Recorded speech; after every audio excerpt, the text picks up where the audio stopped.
Hello everyone, welcome to talk. ഇന്നത്തെ video എന്ന് പറയുന്നത് വേറൊന്നുമല്ല, റോയൽ എൻഫീൽഡിൻ്റെ 750cc ആയിട്ടുള്ള പുതിയ എൻജിൻ വരുന്നു. അപ്പോൾ അതിനെ കുറിച്ചിട്ട് എന്താണ് ബ്രോൻ്റെ അഭിപ്രായം എന്നുള്ളത് ഒരാൾ ചോദിച്ചിട്ടുണ്ടായിരുന്നു. സോ ആ ഒരാൾക്കായിട്ടാണ് ഈ ഒരു വീഡിയോ. എന്തായാലും ഏറ്റവും ആദ്യത്തെ കാര്യം, ഇപ്പോൾ പുതിയൊരു സ്പൈ ഷോട്ട് വന്നിട്ടുണ്ട്. അത് ഹിമാലയൻ 750യുടേതാണെന്നാണ് പറയുന്നത്.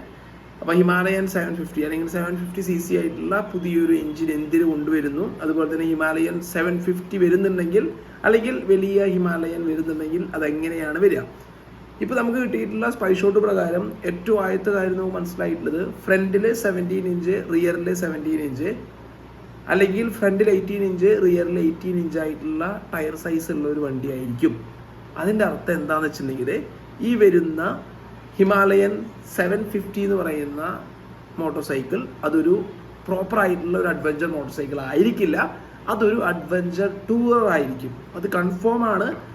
അതെന്തുകൊണ്ട് കൺഫേം ചെയ്യുന്ന വെച്ചിട്ടുണ്ടെങ്കിൽ, റോയൽ എൻഫീൽഡ് തന്നെ ഓൾറെഡി ഒരു പ്രാവശ്യം പറഞ്ഞിട്ടുണ്ട്, വരാൻ പോകുന്ന ഹയർ CC ആയിട്ടുള്ള ഹിമാലയൻ എന്ന് പറയുന്നത് ഒരു പ്രോപ്പർ അഡ്വഞ്ചർ മോട്ടോർ സൈക്കിൾ ആയിരിക്കില്ല, അതൊരു അഡ്വഞ്ചർ ടൂറർ ആയിരിക്കും എന്നുള്ളത്. കാരണം ആ ഒരു ഹെവി സൈസ് ആയിട്ടുള്ള അല്ലെങ്കിൽ ഹെവി വെയിറ്റ് ആയിട്ടുള്ള ഒരു മോട്ടോർ സൈക്കിൾ തന്നെയായിരിക്കും 750cc ആയിട്ടുള്ള മോട്ടോർ സൈക്കിൾ റോയൽ എൻഫീൽഡ് കൊണ്ടുവരുന്നത്. ഇനി ഇതിൻ്റെ ലുക്കിൻ്റെ കാര്യം നോക്കുകയാണെന്നുണ്ടെങ്കിൽ, ഓൾറെഡി ഹിമാലയൻ്റേതായിട്ടുള്ള ഒരു ഡിസൈൻ സ്ട്രക്ചർ ഉണ്ടെങ്കിലും നമുക്ക് ഹുസ്ക്വണ്ണയുടെ നോഡൻ 901 എന്ന് പറഞ്ഞിട്ടുള്ള ഒരു മോട്ടോർ സൈക്കിളിൻ്റെ ഡിസൈൻ എലമെന്റ്സ് ഒക്കെ നമുക്ക് കാണാനായിട്ട് സാധിച്ചിട്ടുണ്ട്. ഈ പറയുന്ന നോഡൻ 901 എന്ന് പറയുന്ന ഡിസൈൻ സ്ട്രക്ചർ അല്ലെങ്കിൽ ഡിസൈൻ ഇൻസ്പിറേഷൻ എന്ന് പറയുന്നത് പഴയ ഹിമാലയൻ തന്നെയാണ്. അത് ഞാൻ ഇടയ്ക്ക് പറഞ്ഞിട്ടുണ്ട്. അപ്പോൾ എന്തായാലും ഇതാണ് പുതിയ ഹിമാലയൻ 750യുടെ ഒക്കെ ഡിസൈൻ സ്ട്രക്ചറിനെ കുറിച്ച് പറയാനുള്ള. പിന്നെ പ്രോപ്പർ ആയിട്ടുള്ള ഒരു അപ്സെഫ്റ്റ് എക്സോസ്റ്റ് ഈ ഒരു മോട്ടോർ സൈക്കിൾ അവർ കൊടുത്തു. അത് നമുക്ക് ഹിമാലയൻ 450 മിസ്സായിട്ടുള്ള ഒരു കാര്യമായിരുന്നു. അതിൽ പല കാര്യങ്ങളും അവർ പറഞ്ഞു, അതെന്തുകൊണ്ട് അപ്സെഫ്റ്റ് കൊടുത്തില്ല എന്നുള്ളത്, പ്രത്യേകിച്ച് ലഗേജ് മൗണ്ടിങ് അങ്ങനെയുള്ള കാര്യങ്ങളൊക്കെ പറഞ്ഞിരുന്നത്. പക്ഷേ ഒരു അഡ്വഞ്ചർ മോട്ടോർ സൈക്കിളിന് അപ്സെഫ്റ്റ് ആയിട്ടുള്ള എക്സോസ്റ്റ് ഇല്ലാതിരിക്കുമ്പോൾ ഒരു ലുക്കിൻ്റെ കാര്യത്തിൽ വളരെ കുറവായിട്ട് എനിക്ക് തോന്നിയിട്ടുണ്ട്. അത് ഏറ്റവും പുതിയ അഡ്വഞ്ചർ 390ലും എനിക്ക് ഫീൽ ചെയ്ത കാര്യമാണ്. ഇനി അടുത്തൊരു കാര്യം, ടോളർ ആയിട്ടുള്ള ഒരു വിൻസ്ക്രീൻ ആണ് നമുക്ക് ആ ഒരു ടെസ്റ്റ് ചെയ്യുന്ന അഡ്വഞ്ചർ 750 അല്ലെങ്കിൽ ഹിമാലയൻ 750 നമുക്ക് കാണാനായിട്ട് സാധിച്ചിരിക്കുന്നത്. അതും ഈ ഒരു ടൂറിംഗ് ആയിട്ടുള്ള മോട്ടോർ സൈക്കിളിൻ്റെതായിട്ടുള്ള കാര്യങ്ങളാണ്. പിന്നെ TFT സ്ക്രീൻ വരുന്നുണ്ട്. ആ ഒരു TFT സ്ക്രീൻ എന്ന് പറയുന്നത് സ്ക്വയർ ഷേപ്പ് ആയിട്ടുള്ള TFT സ്ക്രീൻ ആണ്. എനിക്ക് ഹിമാലയൻ 450യുടെ റൗണ്ട് ആയിട്ടുള്ള TFT സ്ക്രീൻ സത്യം പറഞ്ഞ് എനിക്ക് ഇഷ്ടമായിട്ടില്ല. അത് എൻ്റെ പേഴ്സണൽ ആയിട്ടുള്ള ഒപ്പീനിയൻ ആണ്. അതുകൊണ്ട് തന്നെ ഇതിൽ ഒരു സ്ക്വയർ ആയിട്ടുള്ള TFT സ്ക്രീൻ ആണ് വരാനായിട്ടുള്ള ഒരു ചാൻസ് ഉള്ളത്. പിന്നെ ബിക്കിനി ഫയറിംഗ് എന്ന് പറയുന്നത് ഡിഫറെൻ്റ് ആയിട്ടുള്ള ഒരു ഫയറിംഗ് ആയിട്ട് ഞാൻ പറയുന്നു. നോർമലി ആയിട്ടുള്ള ഒരു ഫയറിംഗ് പോലെയല്ല, കുറച്ചും കൂടി ഇൻട്രസ്റ്റിംഗ് ആയിട്ടുള്ള, കുറച്ചും കൂടി എയറോഡൈനാമിക്കലി അഡ്വാൻസ്ഡ് ആയിട്ടുള്ള ഒരു ഡിസൈൻ പോലെയാണ് എനിക്ക് തോന്നിയത്. ഓക്കെ, ഇനി അടുത്ത കാര്യം എന്താണെന്ന് വെച്ചിട്ടുണ്ടെങ്കിൽ, ബാക്കിയുള്ള നമ്മൾ ആ ഒരു ബിക്കിനി ഫയറിങ്ങിൻ്റെ കാര്യം ഒഴിച്ചിട്ട് ബാക്കിയുള്ള റിയർ സെക്ഷനെ, ബാക്കി ഏതൊരു പോർഷൻ നോക്കുകയാണെന്നുണ്ടെങ്കിൽ ഹിമാലയൻ 450യുടെ ഡിസൈനോട് വളരെയധികം സിമിലാരിറ്റി ഉണ്ട്. അപ്പോൾ ഹിമാലയൻ 450 ബേസ് ചെയ്തിട്ട് തന്നെയാണ് ഏറ്റവും പുതിയ ഹിമാലയൻ 750 എന്ന് പറയുന്ന മോട്ടോർ സൈക്കിളും റോയൽ എൻഫീൽഡ് ഡെവലപ്പ് ചെയ്യുന്നത്. അതിലെടുത്ത് പറയേണ്ട കാര്യമൊക്കെയാണെന്നുണ്ടെങ്കിൽ ടെയിൽ ലൈറ്റ് വരുന്നില്ല, അതിന് പകരം ഇൻഡിക്കേറ്ററിൽ തന്നെയാണ് ഇൻറ്റിഗ്രേറ്റ് ചെയ്തിട്ട് ആ ഒരു ടെയിൽ ലൈറ്റ് കൂടി കൊടുത്തിരിക്കുന്നത്. ഇനി 750cc എന്തുകൊണ്ട് കൊണ്ടുവരുന്നു? ഓൾറെഡി റോയൽ എൻഫീൽഡ് 411cc ആയിട്ടുള്ള ഹിമാലയനെ 440cc അപ്ഗ്രേഡ് ചെയ്ത് നമുക്കറിയാം. അതുപോലെ തന്നെ ആയിരിക്കും 650cc ആയിട്ടുള്ള ഓൾറെഡി ഡെവലപ്പ് ചെയ്തിട്ടുള്ള എഞ്ചിനെ 750cc കൺവേർട്ട് ചെയ്യുന്നത്. എന്തുകൊണ്ട് 750 എന്ന് വെച്ചിട്ടുണ്ടെങ്കിൽ അവർക്ക് 850 ചെയ്തുകൂടെ എന്ന് ചോദിച്ചു കഴിഞ്ഞിട്ടുണ്ടെങ്കിൽ അവിടെയുള്ള ക്വസ്റ്റ്യൻ എന്താണെന്ന് വെച്ചിട്ടുണ്ടെങ്കിൽ, ഓൾറെഡി 650cc ആയിട്ടുള്ള ഒരു മോട്ടോർ സൈക്കിളിനെ ഒരു 750cc കൺവേർട്ട് ചെയ്യാനായിട്ട് അത്രയും പ്രശ്നങ്ങളില്ല. ടെക്നിക്കലാണെന്നുണ്ടെങ്കിലും മെക്കാനിക്കലാണെന്നുണ്ടെങ്കിലും അത് നമുക്കറിയാം, ബോറ് അല്ലെങ്കിൽ സിലിണ്ടറിൽ മാത്രമാണ് മെയിൻ ആയിട്ടുള്ളൊരു മാറ്റം വരേണ്ട ആവശ്യമുള്ളൂ.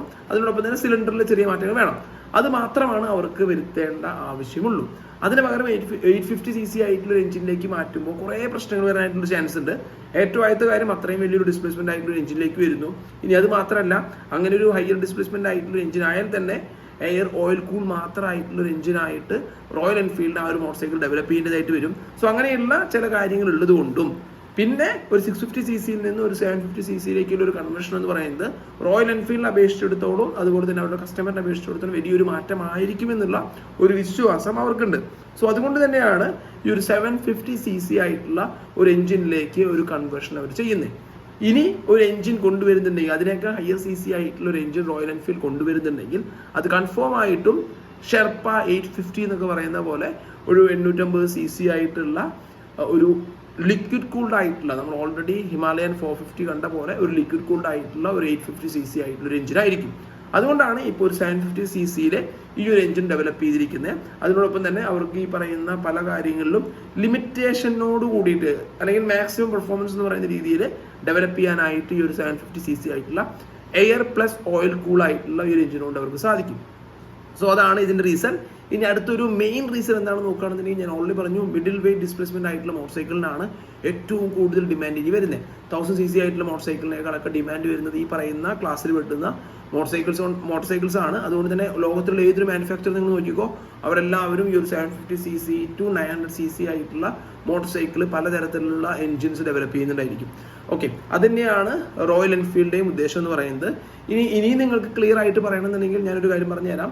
2027 തൊട്ടിട്ട് മോട്ടോ GPയിലെ എൻജിൻ സൈസ് എന്ന് പറയുന്നത് അല്ലെങ്കിൽ എൻജിന്റെ CC എന്ന് പറയുന്നത് 850cc ആയിട്ടാണ് കൊണ്ടുവരുന്നത്. അപ്പം അതും ഈ പറയുന്ന പ്രൊഡക്ഷൻ മോഡലിന്റെ ഡിസ്പ്ലേസ്മെന്റ് അനുസരിച്ചിട്ട് തന്നെ ആയിരിക്കും റേസിംഗ് മോഡൽസിന്റെയും ഡിസ്പ്ലേസ്മെന്റ് വരിക. അപ്പം ഇത്രയധികം കാര്യങ്ങൾ ഇതിൽ വരുന്നുണ്ട്. 1000cc ആയിട്ടുള്ള മോട്ടോർ സൈക്കിളിനൊക്കെ സെയിൽ വളരെയധികം കുറവാണ്. നിങ്ങൾക്ക് എൻ്റെ മാർക്കറ്റ് നോക്കിക്കഴിഞ്ഞാൽ മനസ്സിലാവും. അപ്പോൾ ഇതൊക്കെയാണ് എനിക്ക് ഈ ഒരു കാര്യത്തിൽ പറയാനുള്ളൂ. എന്തായാലും നിങ്ങളുടെ അഭിപ്രായം താഴെ കമന്റ് ചെയ്യുക. Thanks for watching. See you next video. Until then, ചാओ.